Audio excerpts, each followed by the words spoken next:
Ici, on a Gouy-les-Piétons, donc on a un petit village de la commune de Courcelles, dans l'entité de Charleroi, limite du Brabant wallon. Ici, depuis qu'on a repris le restaurant il y a un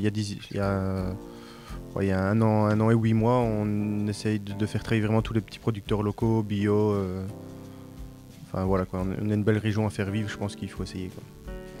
Faut dire, on est dans une région où on a vraiment la chance d'avoir plein de petits producteurs qui essayent de sortir leur épingle du jeu, qui sont très peu connus ou même pas connus du tout. On a beaucoup de producteurs bio, même sur la permaculture. On a des producteurs d'agneaux ici à 5-6 km. Après, passons sur le fromage. Ici, nous, on travaille un plateau de fromage de plus de 50 fromages wallons. Donc oui, on a vraiment un terroir super riche qu'il faut mettre en avant, à mon sens. L'idée du restaurant, c'était de le reprendre en fait. Il y a 15 ans que mon père a ouvert avec un chef breton à l'époque. Et ici, il y a 2 ans maintenant, il y a 2 ans que les travaux ont été faits, on devait arrêter, on devait tout remettre parce que difficulté de trouver du personnel. Enfin, voilà, on a un côté traiteur à s'occuper aussi. Et finalement, j'ai recontacté Nicolas, qui était un copain d'école et quelqu'un de très compétent. Je lui ai proposé les cuisines du restaurant, d'en faire ce qu'il voulait et de tenter sa chance en tant que chef. Donc voilà, ce qu'il a relevé. Pour ce qui est de notre parcours scolaire, Nicolas, le chef, et moi-même sommes sortis de l'IND à Fleurus, Institut Notre-Dame, école d'hôtellerie.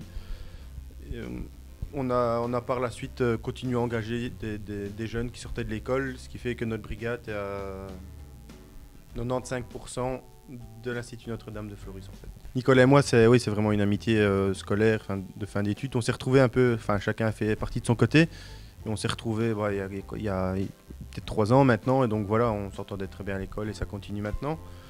Et après voilà, on a vraiment voulu travailler ensemble et essayer de faire quelque chose de bien de ce petit restaurant sur la place de ce petit village de Gouy. Donc en premier lieu, évidemment, c'est bien rôtir la viande. Donc la viande doit être snackée dans une poêle très chaude.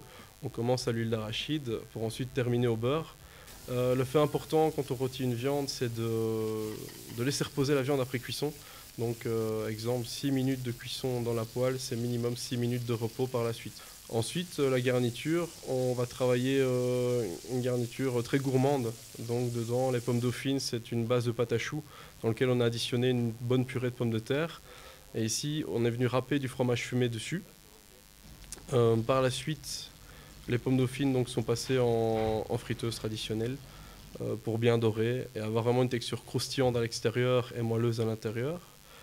Dans la garniture, on a retrouvé différents champignons qui ont été sautés à la poêle. Sautés à la poêle avec du beurre, un peu d'échalote, du persil, de l'assaisonnement, voilà, tout simplement. Ensuite, on a aussi les choux de Bruxelles, eux sont juste blanchis. On a prélevé les feuilles, on a mis quelques érelles pour apporter de l'acidité sur l'assiette. Et alors, l'autre gourmandise vient des cœurs de choux qui ont été travaillés au lardon d'une manière assez classique, donc une embeurrée de choux. On blanchit le chou vert, qu'on va ensuite passer dans une grande casserole avec du beurre, des lardons. On laisse bien réduire jusqu'à ce que ça sèche. La cuisson doit aller très vite pour garder le côté vert du chou. Et ensuite, mise au froid pour soit refroidir ou servir immédiatement. Au niveau de la sauce, on est sur une base de sauce classique de gibier. Donc on a réalisé une sauce poivrade. Donc c'est un fond de gibier corsé dans lequel on additionne quelques éléments sucrés. Ça peut être des chutes de fruits, de la poire, de la pomme. Nous ici, on a pris le parti de réaliser un fond de gibier traditionnel qu'on a ensuite fait réduire pour avoir vraiment une concentration de saveur. On a ensuite monté au beurre et dedans on vient additionner de la pomme surette. Pomme surette, on est sur une préparation qui elle vient d'un peu plus loin. Ça vient du Canada, donc c'est un sirop de pomme tardive. Sirop de pomme tardive qui apporte de l'acidité et qui vient vraiment équilibrer la sauce. On réalise vraiment des sauces à l'ancienne, donc ce sont des jus très réduits montés au beurre. On a remarqué que c'est ce qui plaisait à nos clients, donc c'est pour ça qu'on fait des sauces de cette manière.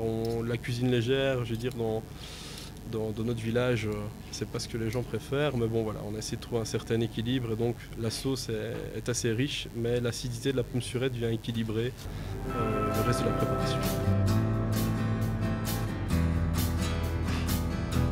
Ce qu'on veut présenter, c'est vraiment une cuisine de gourmandise. Donc c'est une cuisine dans laquelle on met du plaisir, on met beaucoup d'émotions dans ce qu'on fait, on a envie de faire passer un message quand on crée un plat, qu'on crée une assiette. Fallait, je veux dire, notre point, ce qu'on a envie de faire, c'est donner du bonheur aux gens, que nos clients passent la porte, viennent ici pour passer un bon moment, que ce soit avec à travers le service et la cuisine. Et voilà, et c'est comme ça qu'on veut vraiment faire une cuisine gourmande, donc une cuisine généreuse, et notre cuisine évidemment de produits de terroir.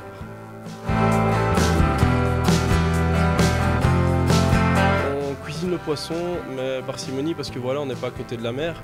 Mais ce qui fait qu'actuellement, ben voilà, on va cuisiner les Saint-Jacques de Dieppe. Elles font quelques kilomètres, mais voilà, ce qu'on veut mettre en avant, c'est les beaux produits aussi.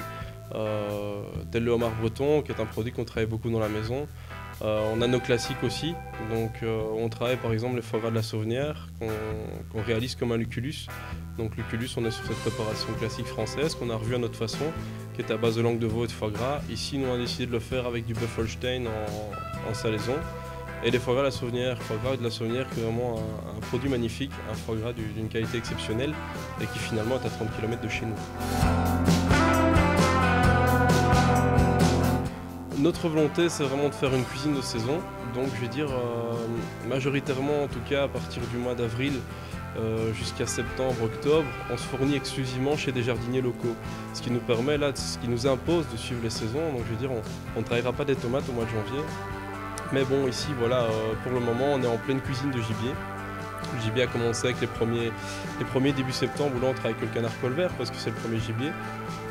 Mais aussi, tout ce qui est légumes garniture, voilà, on travaille exclusivement avec ce que nos jardiniers nous proposent. Ce qui fait que dans la carte, on n'indique pas spécialement tous les légumes qu'on met.